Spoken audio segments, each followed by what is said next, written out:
1520, la voz regional de Chascomús, para alrededores también, para toda la cuenca baja del Salado.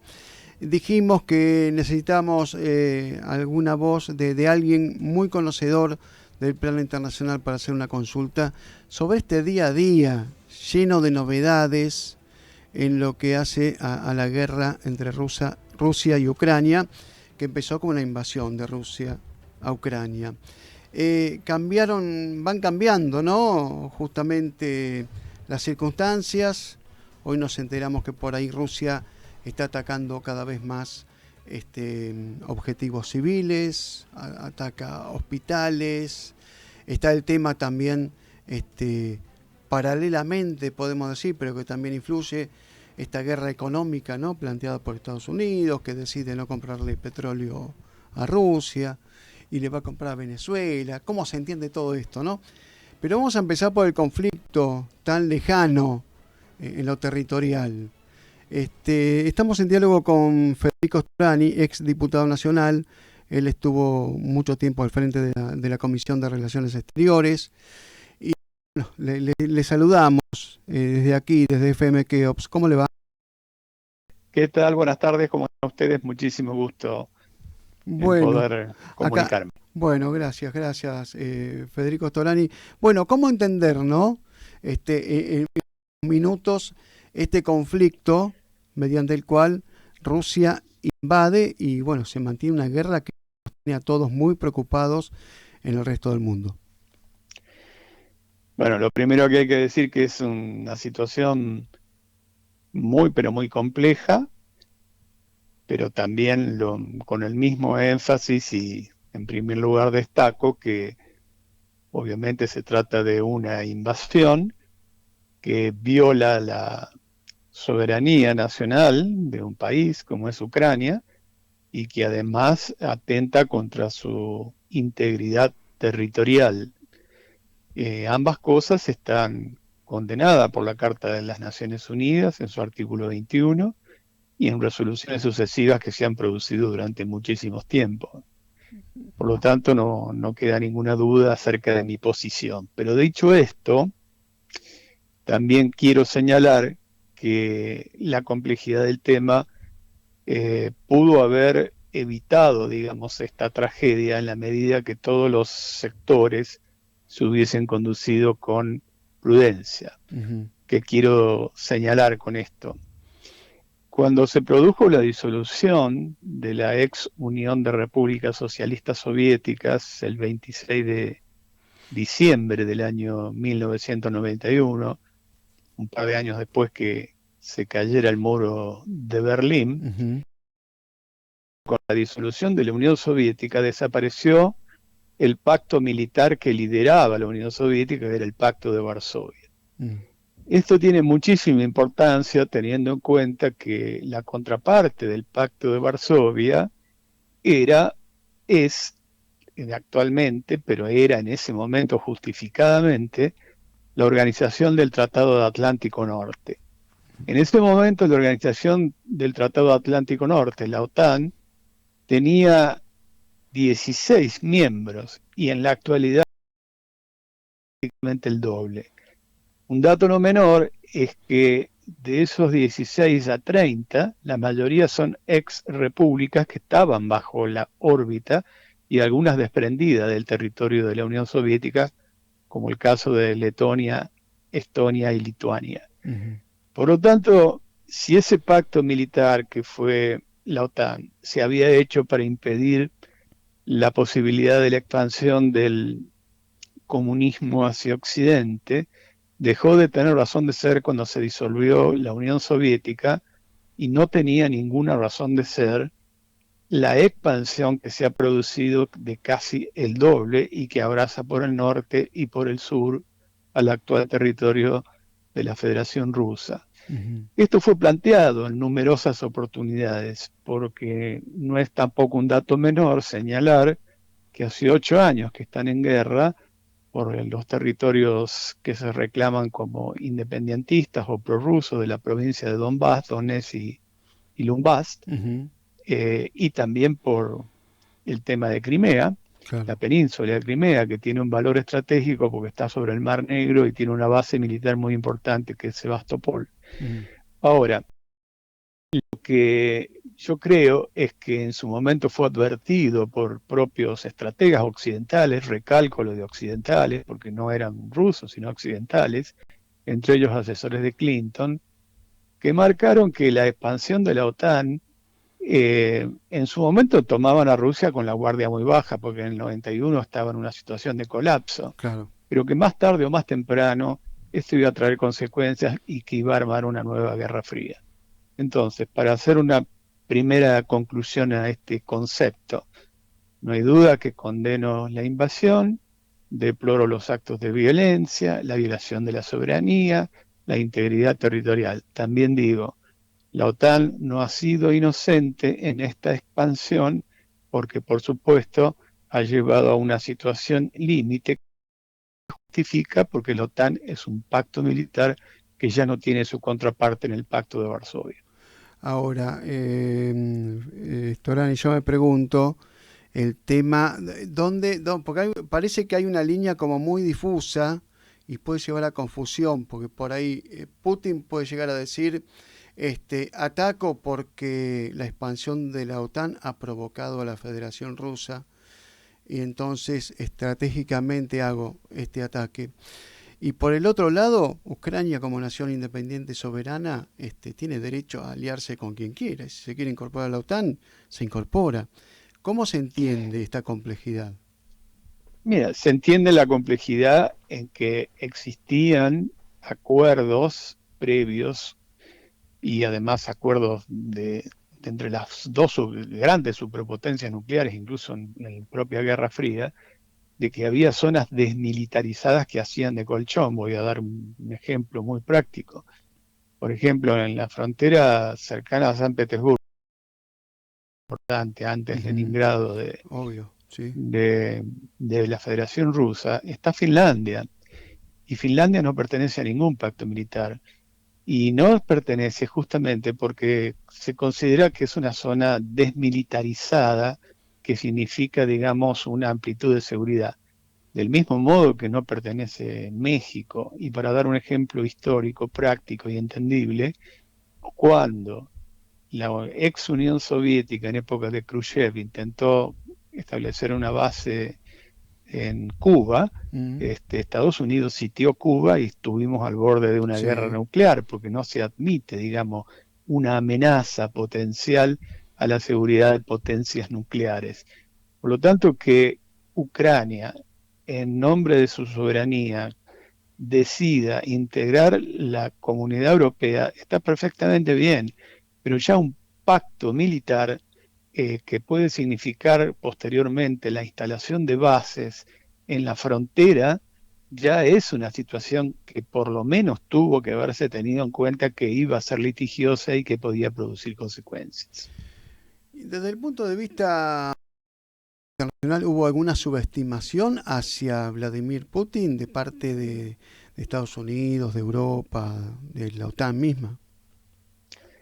Eso ya no lo sé, porque Mm, también a lo mejor, como usted lo señaló en algún momento, fue una situación deliberada para obligarlo a reaccionar. Ahora no entiendo por qué, porque realmente ya no existe comunismo en Rusia, todo lo contrario. mm, Gran Bretaña, que reacciona tan virulentamente, por ejemplo, con el nuevo capitalismo ruso, ha sido uno de los que más ha acogido a los grandes oligarcas rusos capitalistas en este momento, que todos conocemos que muchos de ellos son incluso dueños de importantísimos clubes de fútbol, claro, como el Chelsea, por claro, ejemplo. claro. Por lo tanto, no es un tema de expansión del comunismo hacia Occidente. Ujú, Yo no sé si tiene que ver ya con juego de potencias, con tratar de impedir, digamos, el resurgimiento de la Federación Rusa, o también, por supuesto, tratándose de una autocracia, un planteo tan nacionalista como el que hace Putin, volver a querer reverdecer sus propios sueños de hacer una Rusia no ya comunista, pero como fue en su momento una Rusia zarista, que se ujú. expandiera. Por supuesto que estos son intereses en pugna, Lo que yo hubiese por lo menos sugerido es que se fuera mucho más prudente, teniendo en cuenta que esta reacción podía ocurrir porque había sido advertido y porque se está en un conflicto de hace 8 años, que era una guerra prácticamente ignorada, pero que ya lleva más de 15.000 muertos, como es en la provincia de Donbass, por ejemplo. Claro, claro. Pensando en que, bueno, puede haber una operación militar en la cual haya, entre comillas, un ganador en pocos días o pocas semanas, pero me parece que hay un nuevo, y yo soy muy atrevido en esto, pues no conozco mucho de política internacional, pero por eso le pregunto, ¿hay un nuevo orden internacional sin una vuelta atrás después de este conflicto? Sí, esto se está prefigurando. A ver, para ir un poquito más lejos, está clarísimo que la pandemia también puso blanco sobre negro el debate sobre los nuevos liderazgos y la nación que surge con un liderazgo cada vez más potente, que ya co-lidera, como lo dice el propio Kissinger, no lo estoy diciendo yo, el propio Kissinger lo dice, Ujú.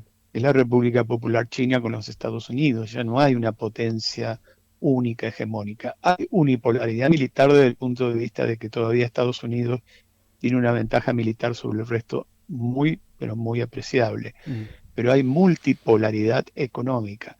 Y la superioridad militar también se va reduciendo con el crecimiento, por ejemplo, de la República, bueno, y de la Mm. propia Federación Rusa, que para que tengamos una idea, tiene cerca de 6.500 ojivas nucleares que pueden ser trasplantadas en Mm. misiles, ¿no? Sí. Transportadas en misiles. Ujú. Por lo tanto, creo que hay un juego de poder sin duda alguna, y en este caso particular, China es como una suerte de aliado estratégico de Rusia.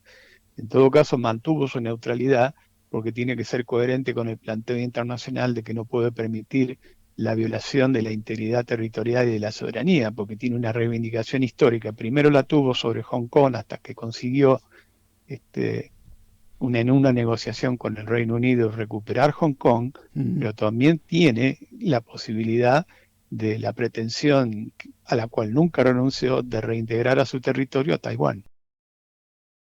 Está muy claro. Yo quería preguntar la última sobre el conflicto internacional respecto de la economía mundial. Esto también va a ser irreversible, ¿no? O es una tormenta, va a durar un tiempo prudencial. No, es un tema serio y, por ejemplo, el país que de manera inmediata va a ser más afectado en la Unión Europea es Alemania, porque Alemania tiene un nivel de dependencia de la energía proveniente, en particular del gas Mm. proveniente de la Federación Rusa, muy alta. Mm. También una buena parte de Europa. Por otra parte, ya ha producido un aumento sustancial en el precio de algunos commodities, algunos de alimentos que algunos creen que nos favorece a nosotros de manera inmediata, por el caso el trigo, el Mm. maíz, la soja, etcétera, Mm. pero por el otro lado nos quita y nos golpea, porque también hay un aumento sustancial de la energía. Y nosotros que hasta acá no hemos logrado el autoabastecimiento energético, sino que somos fuertemente dependientes, por ejemplo, de la provisión de gas, porque todavía tenemos riquezas, pero no están hechos los gasoductos que puedan no solamente alimentar todo nuestro consumo, sino también ser exportado, como el caso de Vaca Muerta. Es evidente que se nos va a encarecer muchísimo el precio del metro cúbico de gas. Por lo tanto, creo que es una situación que agrava la situación, que va a acelerar un proceso inflacionario de fenómeno mundial. Los propios Estados Unidos están teniendo niveles de inflación que no habían conocido anteriormente y va a haber restricciones que sobre la pandemia, que ya golpeó muchísimo, se agrega este elemento que no hay que subestimar ni mucho menos. Bueno, toda esta postura que estamos escuchando de Federico Storani, ex diputado nacional por la Unión Cívica Radical, se está conociendo por distintas redes sociales a través de un documento emitido desde la Fundación Karakachov, que él preside, desde la Corriente de Opinión Nacional que preside, y que, bueno, que tuvo una reunión hace poco donde manifestaron justamente su aprobación de este documento y de otras inquietudes. Ya nos metemos en terreno doméstico, Storani. ¿Qué otros debates hubo en una reciente reunión de la Fundación y de la Corriente de Opinión?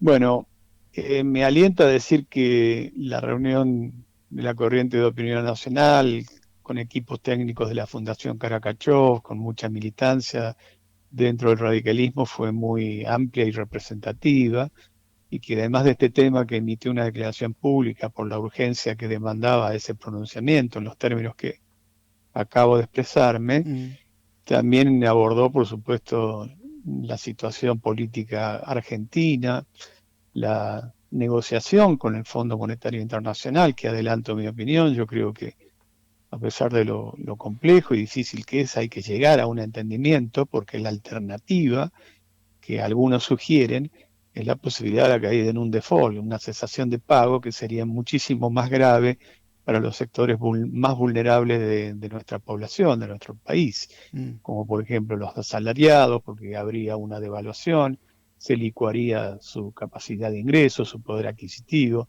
para los jubilados, para los pensionados, etcétera. Del mismo modo que creo que el gobierno de Fernández, de Alberto Fernández, tiene algunos atisbos de recuperación entre sus logros de materia económica, por ejemplo, industria metalmecánica, en construcción, en el turismo interno.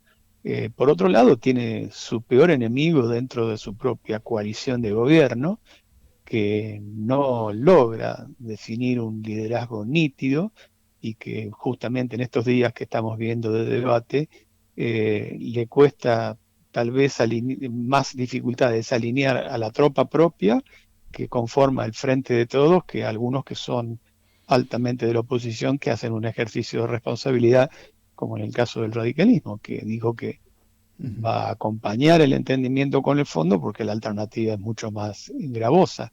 En el mismo sentido se ha pronunciado la coalición cívica.